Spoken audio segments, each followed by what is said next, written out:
What's up mga rap? So ito, test ride natin yung bagong bike natin.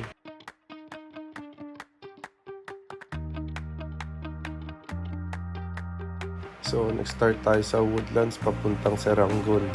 Medyo napahaba lang yung ride natin dito kasi meron palang shortcut hindi namin nadaanan yun. Kaya siya naging 48 kilometer ride. So ito nga pala yung Coney Island. Ang kagandahan dito, bike friendly siya, tapos may mga trails na rin siya, tapos may park and may beach na rin. Ang dami niyong pwedeng magawa dito pag nagpunta kayo dito. So bale itong video na to, preview lang to sa Coney Island. Hindi na namin masyadong naikot to kasi naghahabol kami ng oras at may pasok pa mga panggabi. Sa mga next ride natin, iikutin natin to pagka nasakto ng day off.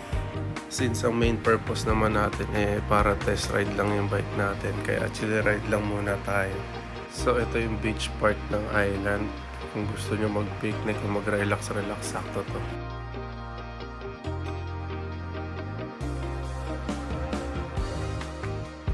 And ito naman yung park nila. Sakto to para sa mga gusto mag-jogging. So ayan, nag-lunch muna kami bago umuwi. And ayan, since tumagal yung ride namin, tinabutan kami ng tirik ng araw. Dito sa park na to, solo na lang ako dito. Hiwa-hiwalay na kami.